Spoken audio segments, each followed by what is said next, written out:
Okay po, so ulitin ko, good evening sa ating lahat. Okay, so pag-aaralan po natin ngayon ay ang 2 Peter. At katulad po ng binanggit po natin, ang 2 Peter ay ang pinaka-content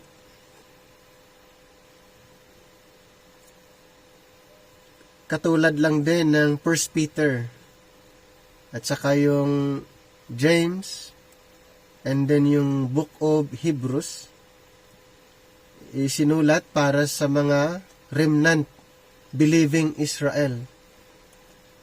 So ang Hebrews to Revelation ay isinulat para sa mga remnant believing Israel na na-scattered sa panahon ng persecution at ito'y kanilang sinulatan. Ulitin ko po, ang Bible natin ay na-divide into 3 time past from Genesis to the book of John, and then first part ng book of Acts, and then but now Romans to Philemon, and then Hebrews to Revelation isinulat para sa mga Israelites. So, ang magkakasamang books ay ang Genesis to the book of John, Hebrews to Revelation. Parehas po ang recipient. Iba ang writings ni Apostle Paul dahil ang receiver ay ang church, the body of Christ.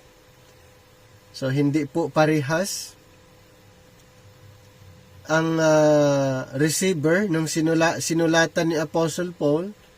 Ang kanyang sinulatan ay ang church, the body of Christ.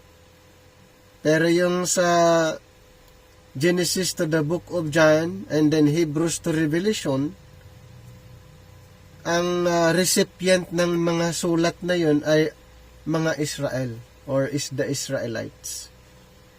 Kaya kung ang teaching ay doon nyo halimbawa, kukunin doon sa mga books na yon na hindi sulat ni Apostle Paul, ay patungkol sa Israel.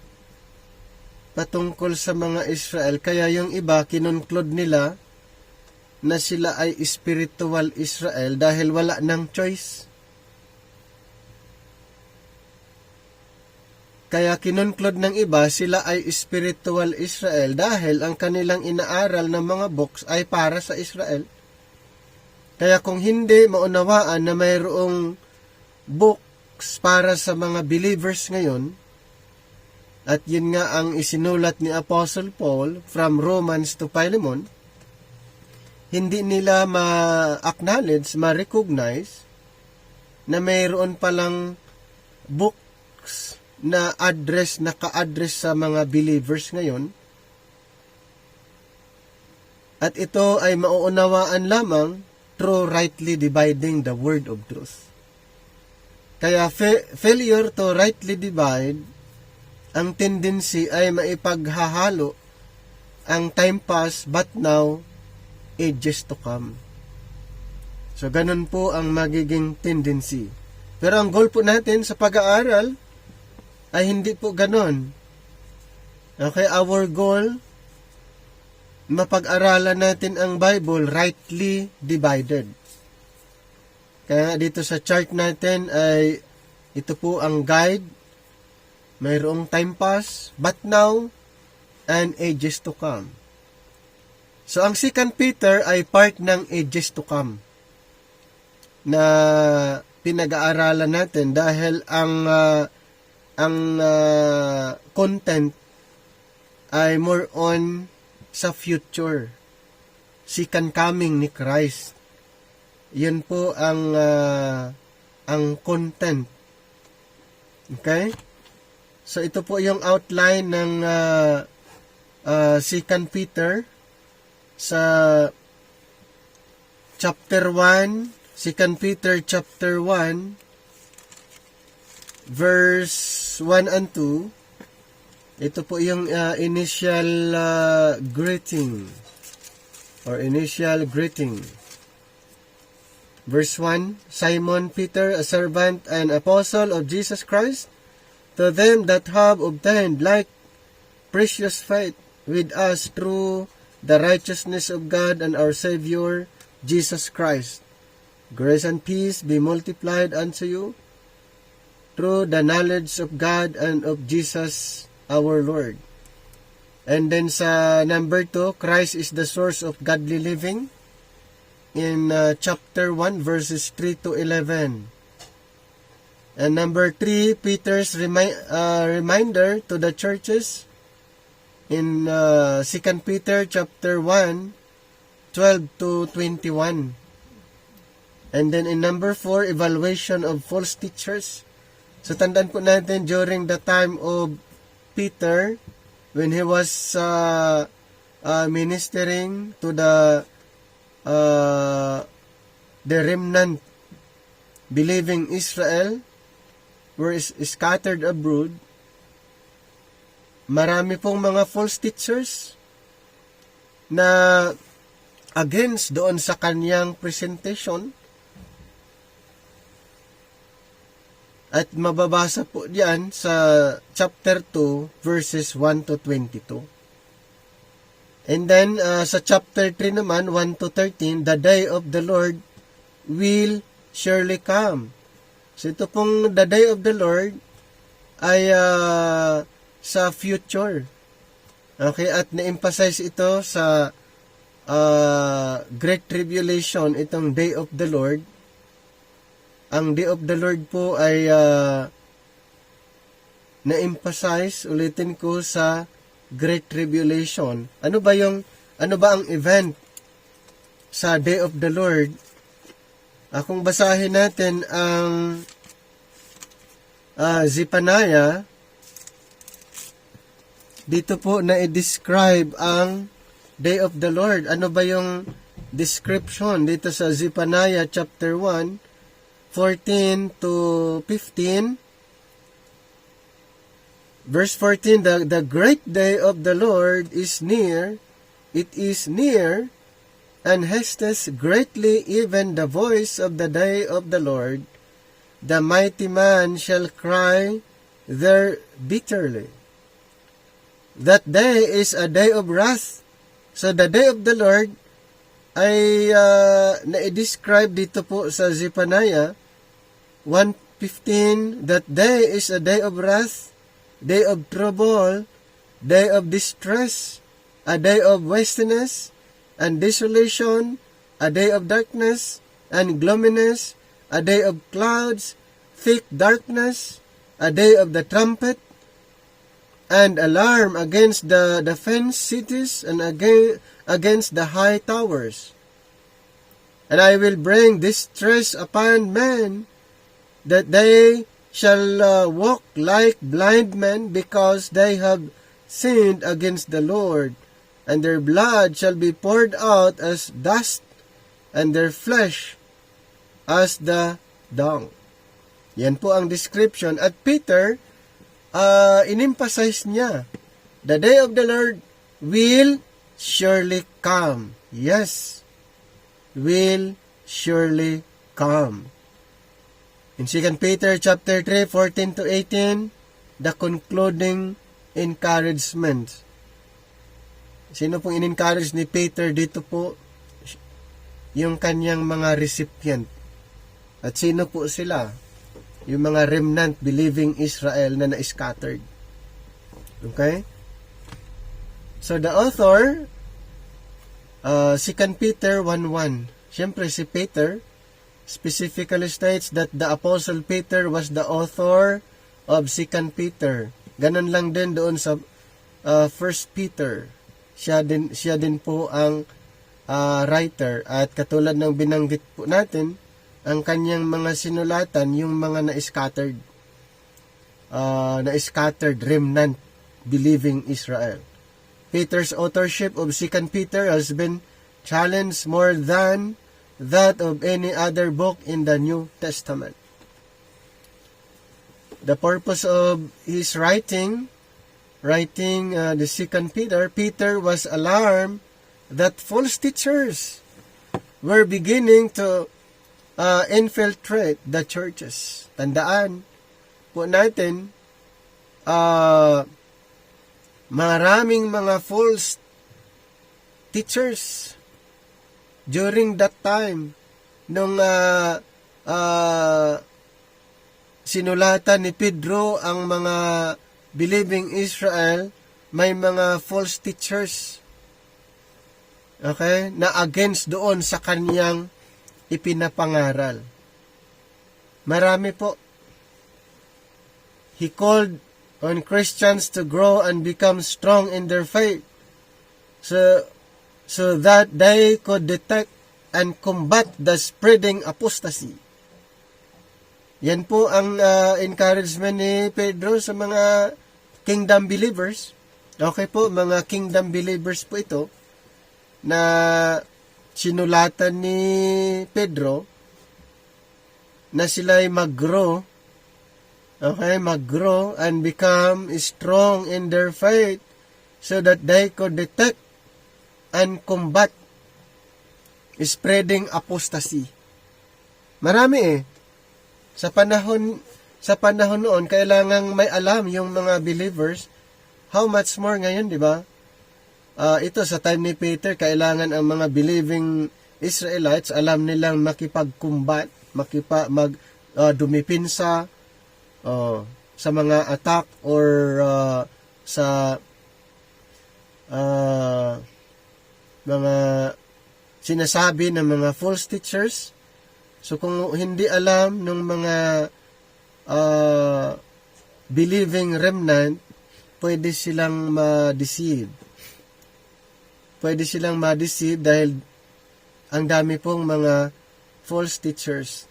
He strongly stressed the authenticity of the Word of God and the sure return of the Lord Jesus Christ.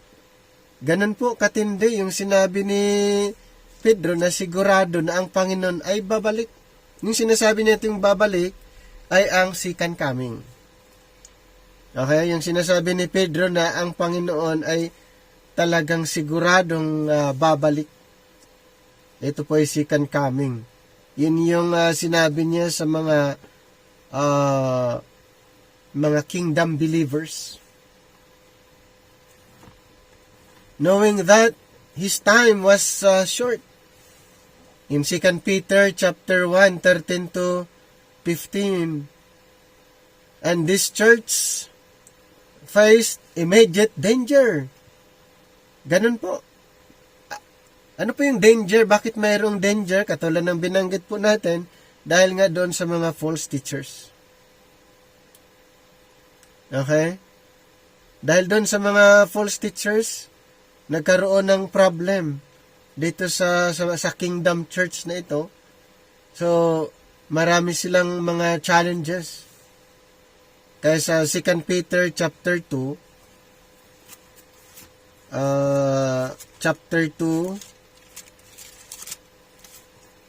verse 1 to 3, but there were false prophets also among the people. So aside from false teachers, mayroon ding mga false prophets also among the people, even as there shall be false teachers. O ang tindi, may mga false prophets at may mga false teachers. Ito po kaya ang church, ang kingdom church ay naka-encounter ng danger, panganib. Okay? So may mga false prophets and then false teachers among you, sabi ni Pedro, who privately shall bring in damnable heresies, even denying the Lord. So ito pong mga false teachers and false prophets ay nag-i-introduce sila at dinideny nila ang Panginoon, that both them and bring upon themselves swift destruction, and many shall follow their precious ways. Ang dami po. Mga sumunod itong mga false prophets, false teachers, during that time, by reason of whom the way of truth shall be evil spoken of, and through covetousness shall they with feigned words make merchandise of you, whose judgment now of a long time lingereth not, and their damnation slumbereth not. Matindi, no? Sa panahon na sa ministry ni Pedro, dun sa mga kingdom believers, naka-encounter ng mga teaching galing sa mga false prophets and false teachers. Peter called upon the readers to refresh their memories in 2 Peter 1:13. Yea, I think it meet as long as I am in this tabernacle to stir you up by putting you in remembrance. Yan po ang sinabi ni Pedro, and stimulate their thinking. In 2 Peter 3:1 and 2, this second epistles, beloved, I now write unto you, in both which I stir up your pure minds by way of remembrance, that ye may be mindful of the words which were spoken before by the holy prophets, and of the commandments of us, the apostles of the Lord and Savior. So, Apostle Peter, yun ang encouragement niya sa mga believing Israel. Stimulate their thinking, and so that they would remember His teaching. Kaya dito sa 2 Peter 1:15, moreover, I will endeavor that ye may be able after my disease to have these things always in remembrance. Ano bang pinapangaral ni Pedro? Yun ang nire-remind niya ang mga kingdom believers o mga believing remnant na alalahanin nila yung kanyang itinuturo. Dahil nga may mga false teachers, false prophets, ang daming nahatak doon sa mga kingdom believers. Ayan. Kaya matindi yung sinabi ni Pedro para ma-encourage na kailangan nilang alalahanin yung kanyang itinuturo. He challenged the believers.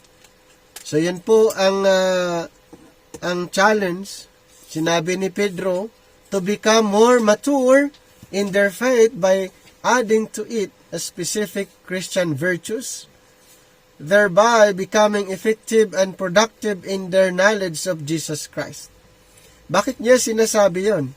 Bakit niya sinasabi na dapat ang mga kingdom believers ay mag-mature sa kanilang paniniwala? Kasi kung hindi sila mag-mature doon sa paniniwala na yon, madali silang maimpluwensyahan doon sa mga false teachers at saka false prophets.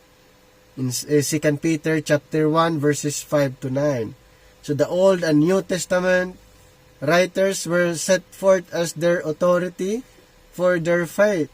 In 2 Peter 1 verses 12 to 21, and then chapter 3, 2 Peter, verse 2, and then chapter 3, verse 15 to 16.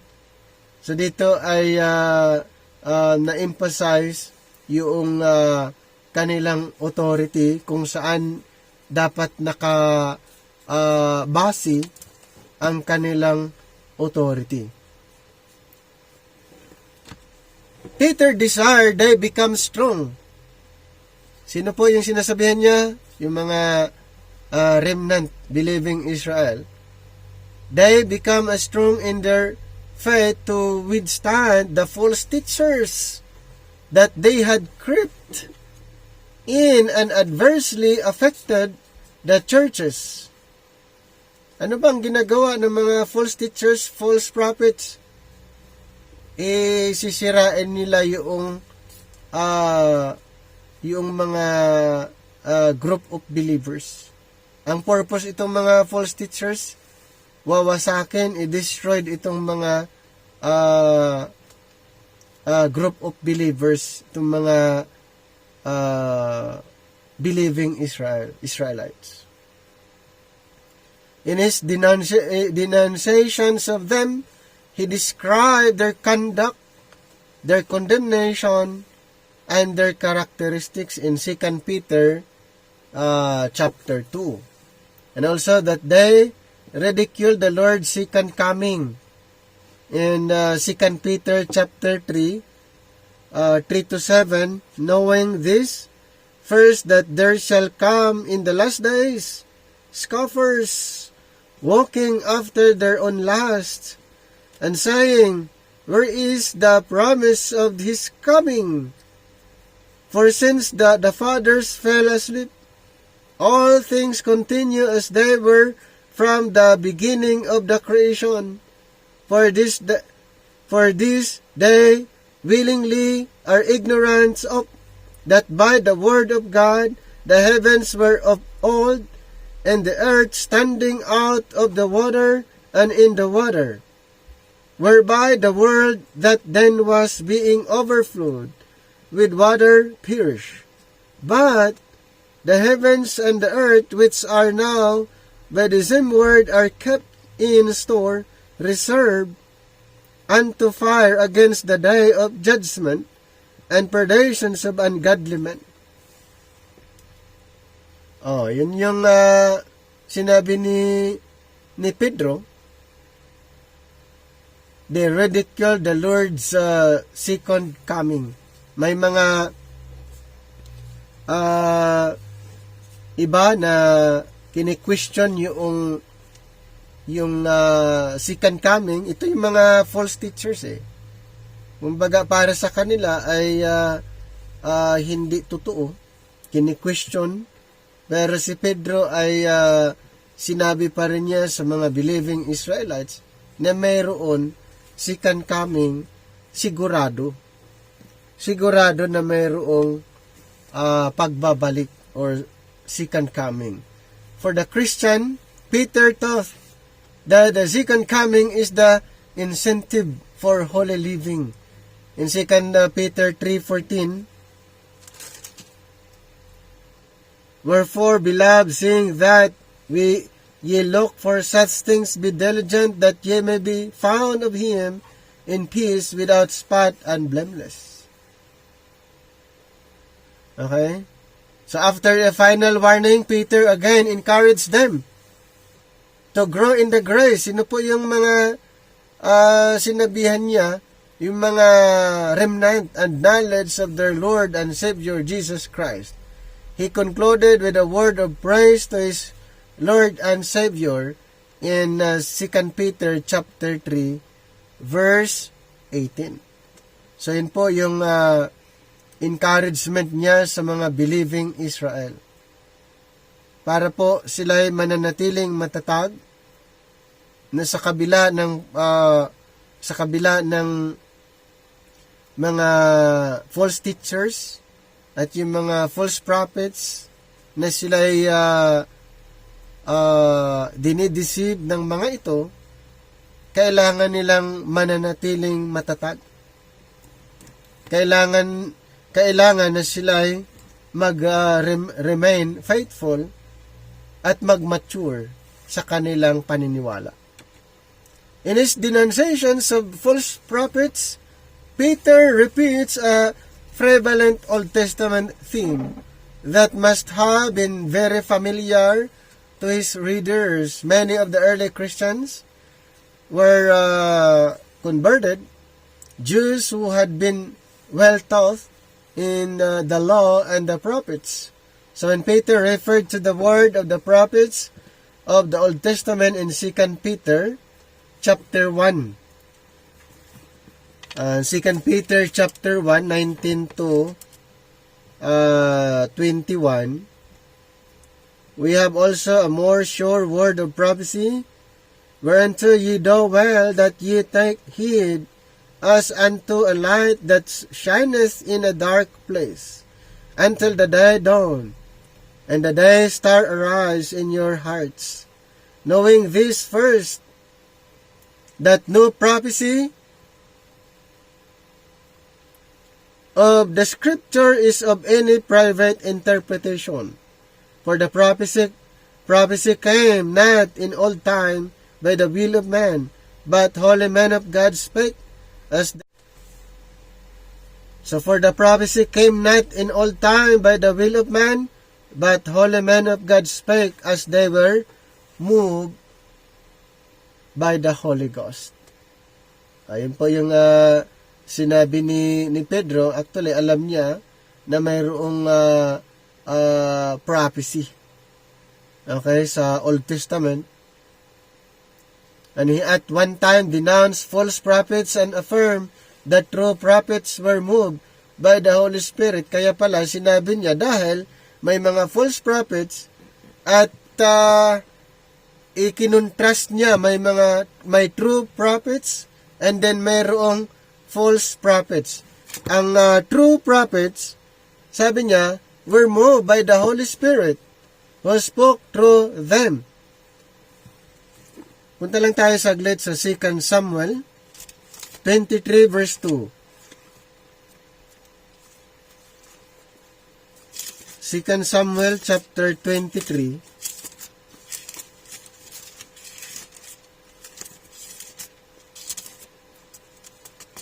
verse number 2.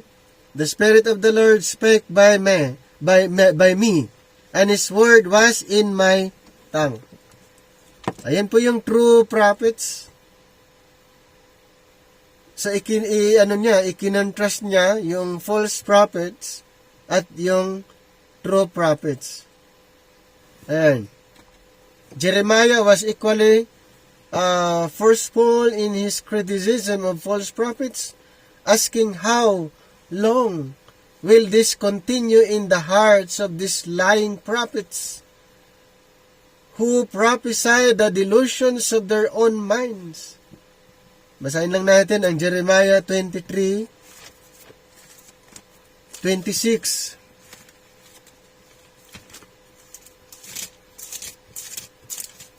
Jeremiah 23. Ito po. Verse 26, how long shall this be in the heart of the prophets that prophesy lies? Yea, they are prophets of the deceit of their own heart. Clearly, the same deluded false teachers. During the time of Jeremiah, ang may mga na-describe dito, yung mga false prophets. Iba yung, siyempre, yung sinasabi nila ay iba, contrary doon sa plano ng Panginoon. Clearly, the same deluded false teachers who plague God's people in both the Old and New Testaments are still with us, making Peter's second epistles as relevant today as it was 2,000 years ago. Ang dami po, sa time ni Jeremiah, during the Old Testament, marami pong tinatawag na false prophets and false teachers. At yun din ang ina-encounter ni Pedro during his ministry. Kaya sinulatan niya ang mga remnant believing Israelites kasi ang daming nahahatak na paniwala doon sa false teaching. So ito naman yung mga key themes. God through Jesus Christ has enabled Christians to partake of the divine nature in 2 Peter 1:2-4. And God's mercy results in godliness in 2 Peter 1:5-15. And then the revelation of truth in Christ and in Scripture is sure because it is from God and not from man in 2 Peter 1:16-21. In chapter 2, pinag-uusapan naman dito, chapter 2 verses 1 to 10. False teachers are handed over for destruction at the hand of God. In 2 Peter 2:11 to 22, false teachers are ethically bankrupt. In chapter 3 verses 1 to 13, believers must endure in the face of opposition, knowing that they are living in the last days. In chapter 3, verse 8 to 10, the Lord is patient with His creation, but someday He will suddenly return to judge it. In chapter 2, 7 to 9, chapter 3, 13 to 18, God rescues the righteous. Ayan po yung mga pinag-uusapan, pinaka main issue dito po sa 2 Peter. Kung mapapansin nyo, more on in the future, di ba? Kasi nga ang 2 Peter ay ang pinaka projection, pinaka content actually ay doon sa ages to come. Doon sa second coming ng ating Panginoon. So dito naman yung grace under prophecy, yung na-mention ni Peter na grace, yun po ay prophesied grace. Okay, doon sa 1 Peter na-mention din yan, chapter 1, 10 to 11. So mayroon pong grace under prophecy at mayroong grace under mystery.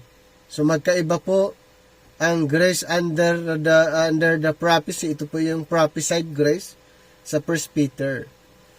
In 1 Peter 1:12, he's talking about salvation that should come. Grace defined as unmerited favor from God. Grace that is prophesied, so ito pong na-mention sa Deuteronomy chapter 9, ito po yung prophesied grace. Hindi po ito ang grace under the mystery. Okay? Mayroon pong grace under the prophecy. Puntahan lang natin saglit ang Deuteronomy chapter 9. Deuteronomy chapter 9, 5 to number 6. Verse 5.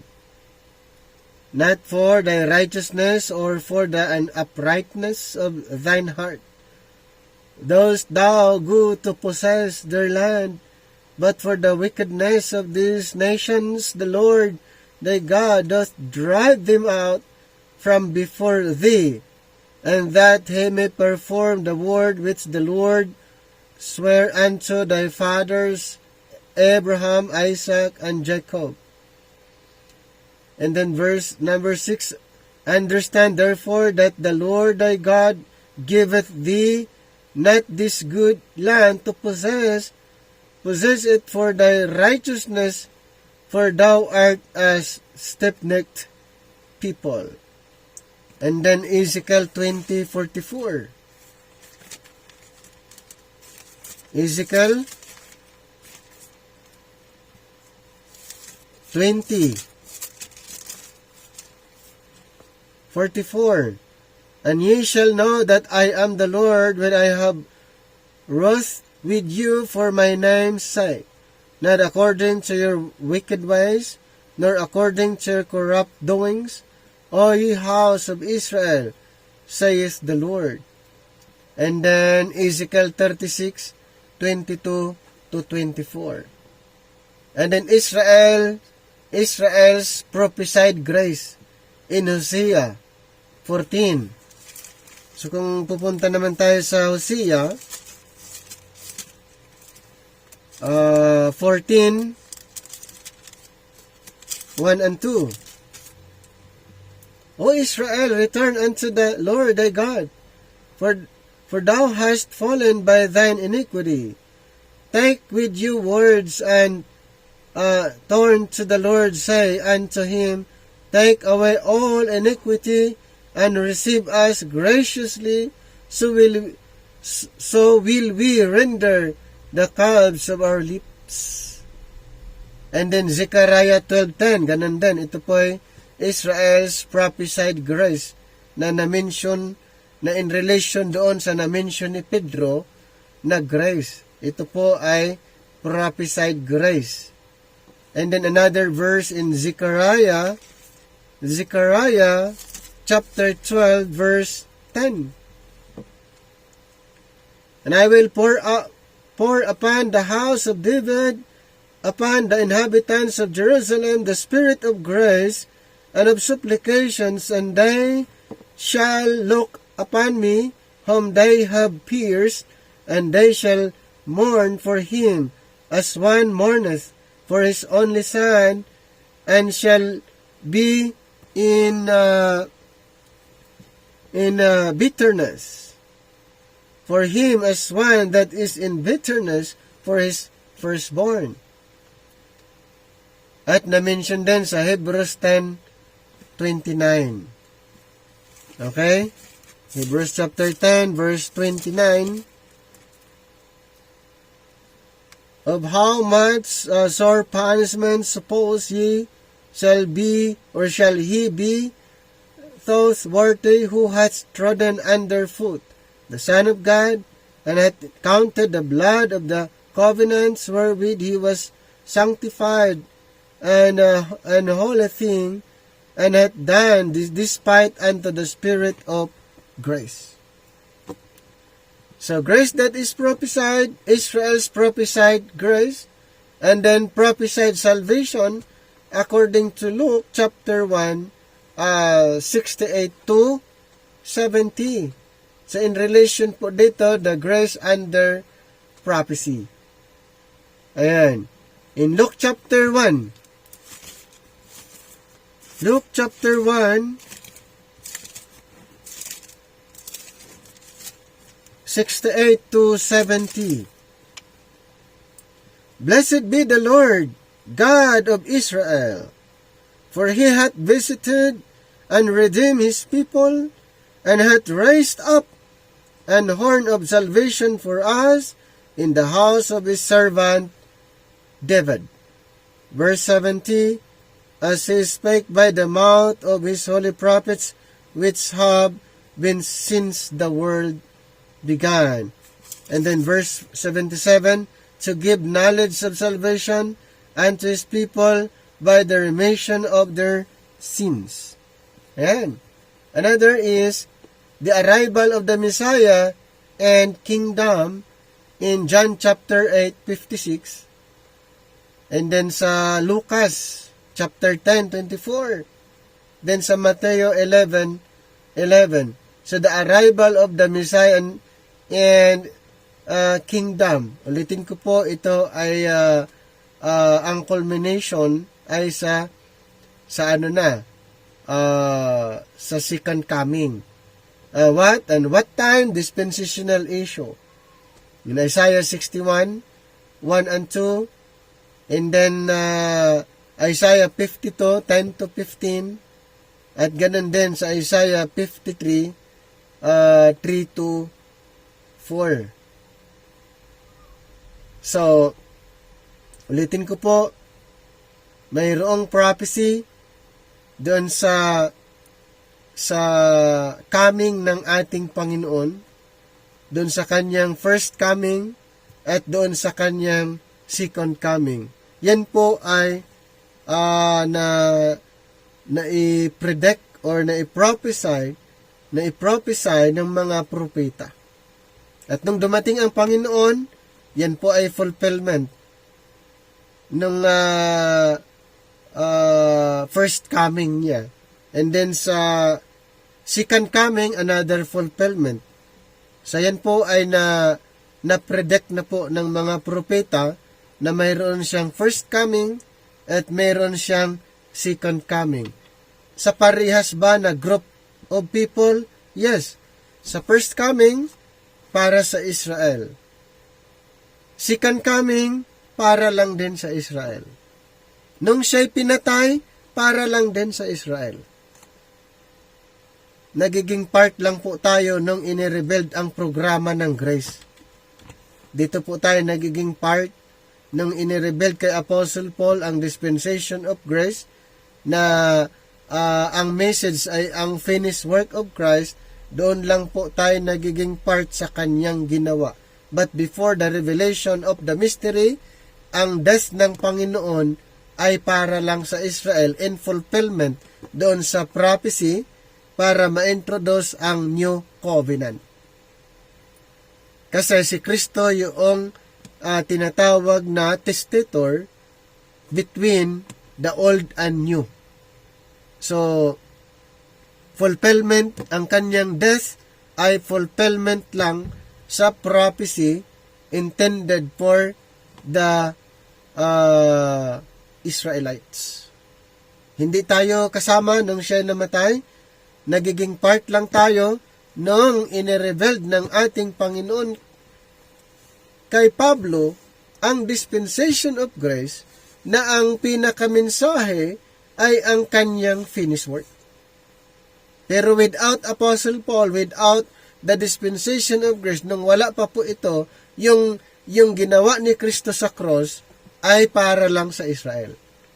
Kaya nga yun yung sinabi ng Panginoon na ako'y naparito upang tuparin ang sinasabi ng kautusan at ng mga propeta. So he came to fulfill. Naparito siya upang tuparin at papaano sa pamagitan ng kanyang kamatayan. Ibig sabihin, nung siya'y namatay siya para sa Israel at para matupad ang prophecy para sa kanila. Kailan lang tayo nagiging part doon sa ginawa ng ating Panginoon nung tinawag si Pablo na maging apostol natin. At sa kanya inirebuild kung ano ang pinaka mensahe under the dispensation of grace. Pero nung wala pa si Apostol Pablo, hindi pa natanggap ang revelation, ang death ng Panginoon ay ay fulfillment lang sa prophecy para sa bayang Israel. So in our discussion of 1 Peter, we concluded it was written no earlier than 60 AD, and 2 Peter must have been written several years later. Since Peter makes mention of Paul in chapter 3:15, it is almost certain Paul was still alive. During the transitional period ay halos magkasabay si Pedro at saka yung si Apostle Paul. Paul was still alive that time since Paul was executed in about 68 AD. The dates of Peter, 2 Peter, would fall between 60 and 68. Thus, it is likely that 2 Peter was written that close of the Acts period. Kumbaga, during that transitional period, na isulat din ang 1st and 2nd Peter, maging James and yung Hebrews that time. Kaya kung mapansin nyo, yung content ay halos pari-parihas kasi during that period of time na isulat. It is evident that epistle was addressed to the same group of believers. Yes, ang 2 Peter at saka 1 Peter, same group of believers ang recipient. These believers were scattered through Pontus, Asia, and Bithynia, regions where Paul had done a great deal of evangelizing. He simply addressed his letter to them that have obtained like precious faith with us through the righteousness of God and our Savior Jesus Christ. It would appear from these statements about faith through the righteousness of God that Peter is here standing upon the ground of Romans 3:21. But now the righteousness of God without the law is manifested, even the righteousness of God which is by faith of Jesus Christ, unto all and upon all them that believe. This is more evidence that Peter came to acknowledge the further truths of the gospel as revealed through Paul. It might seem Peter is not preaching salvation by grace through faith alone when he speaks about adding certain things to faith in 2 Peter 1:5. However, as Vincent his word studies points out, the authorized version is entirely wrong. The verb originally means to bear the expense of a chorus. In the New Testament, the word has lost this technical sense and is used in the general sense of supplying or providing. The authorized version exhorts to add one virtue to another, but the Greek literally says to develop one virtue is the exercise of another. Peter has already said, God has given us all things which pertain to life and godliness, according to 2 Peter 1:3. And now he tells us to exercise these gifts. It is much the same as Paul's statement, work out your own salvation, for it is God that worketh in you. Again, it might seem from chapter 1 verse 10, 2 Peter, give diligence to make your calling and election sure. That Peter is saying we must do certain work to be certain we are saved. So the expression to make sure is better translated to confirm, na ginagamit doon sa Romans 15:8, where we read that Christ came to confirm the promises made unto the fathers. So there was no question or doubt concerning the reality or faithfulness of these promises. Christ's ministry simply confirmed or established these promises. Kung ba in relation doon sa sinasabi ni Pedro, at yung during the earthly ministry of Jesus Christ, he came to actually confirm kung ano yung promise. So it is that Peter is here saying, the believer confirms his calling and election by a life of godliness. This word is used by Peter again in 2 Peter 1:19, where we read of a more sure word of prophecy. So the word of prophecy was never unsure, but rather Peter's experience on the Mount of Transfiguration was confirmations of the word of prophecy. The prophecy was confirmed. Peter speaks of an entrance being administered into the everlasting kingdom of our Lord and Savior Jesus Christ. Ito po sa 2 Peter 1, 2 Peter 1:11.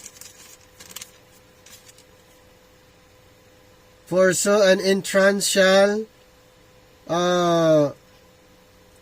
be ministered unto you abundantly into an everlasting kingdom of our Lord and Savior Jesus Christ. To what aspect of the kingdom is Peter here referring? So the earthly messianic kingdom. So yung tinutukoy po ni Pedro dito, yung messianic kingdom. Okay? The earthly messianic kingdom was promised in Old Testament times. It was proclaimed as at hand from John the Baptist to beyond Pentecost. So yung na-mention ni Peter na everlasting kingdom actually was referring doon sa Messianic kingdom na i-establish at it was proclaimed at hand during the time of John the Baptist and beyond Pentecost. And it was suspended, yes. Kailan na suspended itong Messianic kingdom? During the time na na-revealed ang dispensation of grace. So it was suspended without calling of Paul. Yes, doon lang po. Kaya under our present dispensation, hindi na yun pinag-uusapan or focus sa panahon ngayon dahil it was temporarily suspended itong na-mention ni Peter na everlasting kingdom, referring to the Messianic kingdom. So ngayon, ang kingdom, earthly Messianic kingdom, ay hindi po ito ang main focus. Ang main focus ngayon ay ang grace ng ating Panginoon, the dispensation of grace. So yun po. So ulitin ko po, it was suspended. Ano po yun? The Messianic kingdom. Kailan? With the outcalling of Apostle Paul. Some 20 years before the time of Peter's writing. Therefore, it would seem unlikely that Peter is telling these people, the majority of whom were saved after the earthly kingdom was set aside, that an entrance into the kingdom is being. It would since Peter is speaking of a much broader aspects of the kingdom than 1,000 year earthly reign. Some have thought Peter's reference to the present truth indicates that new revelation through Paul. Ito yung ayon sa iba. Okay, ayon sa iba po. Which was then in effect, the word present, parimi, means to be or by, be at hand, to have arrived, and to be present. Thayer says, Peter means the truth which ye now hold, so that there is no need of words to call it to your remembrance, according to the Expository Dictionary. 2 Peter 1:12, of the truth which is with you. Ito ay wala naman sa authorized version. Peter would probably have used a different word had he been contrasting truth for a former dispensation with that of the present. However, it is surely true that the math Peter was talking about was math for that present time and not math for some other dispensation. Peter knew from the time of John 21:19. Basahin lang natin na yung John chapter 21. Verse 19. This spake he, signifying by what thus he should glorify God. And when he had spoken this, he says unto him, Follow me. So that he would not live to see the second coming of Christ, he refers to this in chapter 1, verse 14. This fact must modify our thinking about the possibility of the kingdom being set up.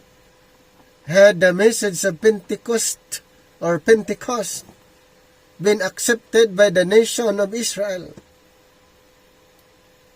we believe there was the possibility of that event in that generation, but even if Israel had repented, certain other events would of necessity have intervened.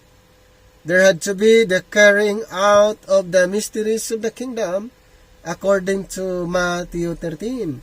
And Peter had to grow old and be martyred. There is no doubt Peter is speaking of Christ's return in glory in 2 Peter chapter 1 verse 16. For we have not followed cunningly devised fables when we made known unto you the power and coming of our Lord Jesus Christ, but were eyewitness of His majesty. Some commentators, ano sabi nila? thought that Peter is speaking of the rapture. Hindi po. Pero some commentators, actually generally, the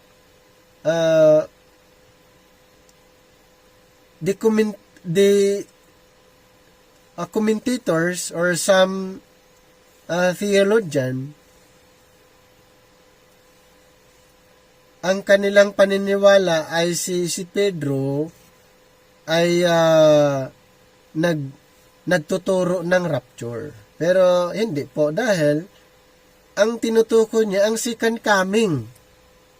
Ang rapture and second coming hindi po parehas. Si Apostle Paul ang nagbigay ng malinaw na emphasis doon sa caught up or rapture na ang church, the body of Christ, ay aakyat pupunta sa langit. Pero ang second coming, si Kristo ay bababa dito mismo sa lupa. At yan ang tinutukoy ni Pedro, pero some commentators ay si Pedro daw, sinasabi niya yung rapture. O hindi nila alam ang rightly dividing. Okay? Kaya naipaghahalo ang rapture and second coming. Kaya failure to rightly divide, ang tendency, paghahaluin ang dalawang event, the rapture and second coming. Hindi po parehas na pangyayari ang rapture at saka second coming. Pero mga commentators, ayan po ang isa sa kanilang conclusion. When he speaks of Christ as the day star in chapter 1, verse 19, sabi ni Pedro, 2 Peter 1:19, we have also a more sure word of prophecy, whereunto ye do well that ye take heed as unto a light that shineth in a dark place until the day dawn, and the day star arise in your hearts. So, hindi po yan rapture, ha? So, this word is the Greek phosphoros, the Latin Lucifer, meaning light bearer. It was the name given to the planet Venus, the morning star. The reasoning is that the morning star arises first, followed by the rising of the sun. So Christ will come as the morning star to catch away his people while it's still night, and then will return as the Son of righteousness to establish his kingdom. It is doubtful Peter had this rather involved figurative meaning in mind. A word should be said about private interpretation. Diba sa 2 Peter 1:20, although the subject is not particularly dispensational, Romans made this to mean no private individual has the ability to interpret the scripture according to 2 Peter chapter 1 verse 20 to 21. Ayan. So therefore, we must depend upon the pronouncements of the Church of Rome. Ito yung according sa commentary. To begin with, Peter does not use the word for interpretation, hermenia, but the word epilusius, loosening or untying. So the cognate verb occurs in Mark 4:34 and Acts 19:39, translated, expounded, and determined. Ayon doon sa Mark 4:34, Acts 19:39, Peter is not talking about our understanding of Scripture, but rather of the origin of Scripture. He is saying no prophecy of Scripture was self-originated by the speaker, but the holy men of God spake as they were borne along by the Holy Spirit. So, ibig sabihin na hindi i-interpret base doon sa ating pagkaunawa, but ibabase natin doon sa original. Okay, hindi ganon, kaya hindi yung interpretation ng Church of Rome. Hindi 'yon na ang kanilang interpretation ang tama, yun yung dapat paniniwalaan. Hindi, kasi ang tinutukoy talaga ni Pedro na no private interpretation, ay kailangang babalik tayo doon sa talagang context at doon sa original. So, hindi doon sa interpretation ng Church of Rome. Chapter 2 is very similar to the Epistle of Jude, dealing as it does with the apostasy of the last days. We will deal more particularly with this subject in our analysis of that epistle. Chapter 3 deals with the long-suffering. Yung sa chapter ng 2 Peter, ulitin ko, yung chapter 2 ay may tinatawag similarity doon sa Jude. Later on, mapag-usapan din natin yung Book of Jude, ay the apostasy of the last days.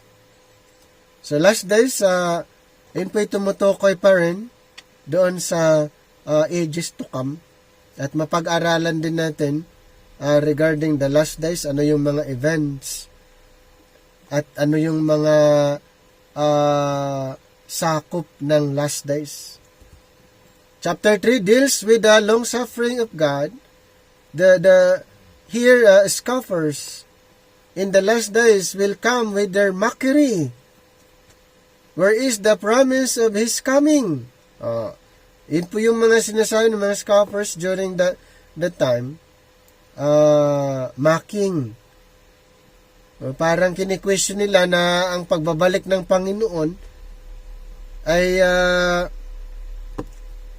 ang dating ay hindi totoo. In mga false teachers, false prophets na na-encounter ni Pedro, yun po ang actually ang kanilang emphasis na kini-question kung totoo ba ang second coming.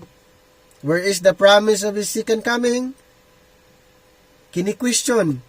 It is apparently evident to Peter that the Lord's coming had been delayed and that the possibility of Acts 3:20. Ano bang sabi doon sa Acts chapter 3? Verse 20. And He shall send Jesus Christ which before was preached unto you, being realized in the near future is now past.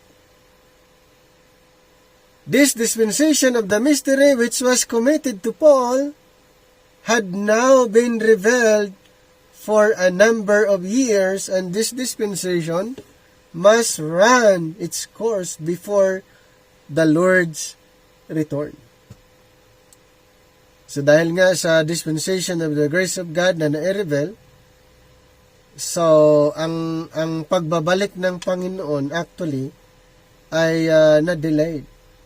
Pero after this dispensation of grace ay ibabalik yung dating programa na hindi natapos, programa ng Panginoon para sa bayang Israel.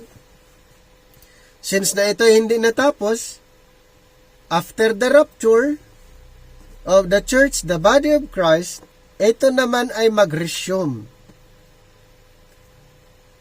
Anong programa ang na-interrupt? Programa ng prophecy. Para kanino yung programa na yun? Para sa bayang Israel. Sila po yung pinaka-main focus ng prophetic program. Pero ito naman ay temporary lang na-interrupt or nag-stop temporary nung kanilang nireject, hindi pinaniniwalaan yung offer. May offer ang Panginoon para sa kanila, pero tinanggihan nila, kayang dahilan, ang Panginoon ay nag-open ng panibagong programa at yung programa nila ay temporarily nag-stop at ito na may mag-resume after the grace program. After the rapture, ang programa ng prophecy ay idudugtong ulit. Ilang years na lang ang kulang para ang Panginoon ay babalik according to the prophecy. 7 years na lang po. Kaya after the rapture, meron pong 7 years na naiwan doon sa prophecy ni Daniel, para ang Panginoon ay babalik at maghahari 1,000 years dito sa lupa, particular sa mga Israelites. 7 years na lang. After the rapture, 7 years, and then Panginoon babalik na for the second time. So, ganun po ang scenario. These mockers will claim God has never intervened in human affairs and that the promise of Christ's coming is a myth. Ayun yung mga sinasayang mga mockers, ay yung hindi naniniwala, at sila po yung, actually, yung mga mockers na mention sa 2 Peter, sila yung mga false teachers, false prophets na na-encounter ni Pedro that time, na hindi totoo na ang second coming in ay likhang isip lang. But Peter says they are willingly ignorant of, as the revised version as this, they willfully forget that God has in the past overthrown the world in a great cataclysmic flood. What men interpret as either gullibility on the part of the Christian or as slackness on the part of God, Peter explains as the long-suffering of God. Why has God not fulfilled His promise to bring judgment upon this ungodly world? Does the long delay mean He has forgotten His promise or that He is slack in fulfilling it? No, Peter says, remember, God is not a creature of time. A day or 1,000 years are the same to Him. God is long-suffering, not willing that any should perish. Ayun po yung sinabi ni Pedro. Hindi naman talaga nakalimutan kung ano yung promise. Ang Panginoon mayroong plano. Okay? Mayroong plano ang Panginoon para sa kingdom program. From Peter's standpoint, anong sabi ni Pedro? We might call this present dispensation the grace of God, the dispensation of the long-suffering of God. He says in chapter 3:15 that our beloved brother Paul has written about this long-suffering of God in all of his epistle. What is the explanation of this long-suffering from Paul's viewpoint? Why does Peter refers to Paul's epistles in this connection? There are at least two reasons. His readers must have been well acquainted with Paul's writings, therefore he can appeal to them as evidence in his arguments. Number two, the only explanation why God did not send His judgment upon the world is the fact He has instituted a dispensation of grace. Wala pa po yung judgment, punishment, or wrath. Hindi pa mangyayari yun dahil po sa dispensation of the grace of God. Dahil po sa dispensation of the grace of God na nag-interrupt doon sa prophetic program, kaya bago mangyayari yung wrath ng Panginoon, ay ang mga believers ngayon, church, the body of Christ, ay ma-raptured or ma-caught up muna. Kaya nga, we are delivered from the wrath to come. So, ang Panginoon, mayroon siyang wrath, naka-ready lang po, pero hindi pa niya ibinuhos yun since ang body of Christ, ang kanyang katawan, ay nandirito pa. in 1 Thessalonians 5:9, for God hath not appointed us to wrath, but to obtain salvation by our Lord Jesus Christ. And then in chapter 1, 1 Thessalonians 1:10, and to wait for his Son from heaven, from he raised from the dead, even Jesus, which delivered us from the wrath to come. Hindi po muna yon. Pero, mayroon pong wrath ang Panginoon. Pero sa ngayon, habang nandito ang kanyang katawan, his church, hindi pa niya ibubuhos yon. Hindi pa niya, gagawin. Pero after the rapture, yun na po ang next. Pero ang church, the body of Christ, are not delivered or appointed to the coming wrath. From one point of view, that of the mystery, God is today doing an unprophesied thing, calling out the body of Christ for a heavenly inheritance. So, hindi tayo part ng prophecy. The church, the body of Christ, ay hindi part ng prophetic program. From another point of view, that of the grace of God, God is simply delaying His just judgment because He is not willing that any should perish, but that all might come to repentance. Had God not interposed this dispensation of His grace, He would long ago have brought His fiery judgments on the world. This dispensation of grace does not mean God will never bring judgment. It means God is giving an extended opportunity to undeserving mankind to be saved before the judgment falls. Yun po ang maganda. So we are under grace. We are under the dispensation of grace. The time when this judgment falls is called the day of the Lord in 2 Peter 3, verse 10. This day is predicted dozens of times in the Old Testament prophets. Tandaan po natin, ang day of the Lord, na i-prophesied na po yan noon pa man, at na-mention din ni Peter na talagang ito'y mangyayari. Paul mentions it in 1 Thessalonians 5:2, 2 Thessalonians 2, and then the Revised Version, it is the day in which the Lord comes personally to take over the rulership of this world. Most of the prophecies are concerned with the judgment related to His second coming. Okay? Pag sinasabing judgment, ito ay related to His second coming. However, some predictions refers to the entire period of His earthly reign. Peter seems to relate the day of the Lord with the events which will terminate the millennial reign and to equate the day with the day of God in chapter 3, verse 10 and 12. We believe the burning up of the present heavens and earth.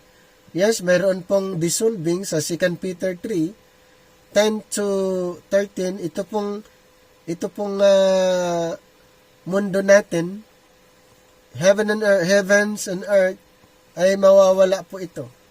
Ay na-describe po sa 2 Peter 3:10 to 13. When Peter says his readers are looking for and hastening unto the coming the day of God, he is not presenting what might he call their immediate hope before the day of God comes. The rapture of the body will occur, followed by the second coming. So ano pong mauna? Rapture. Next, the second coming after the 7 years Great Tribulation. He says we are looking for a new heavens and new earth.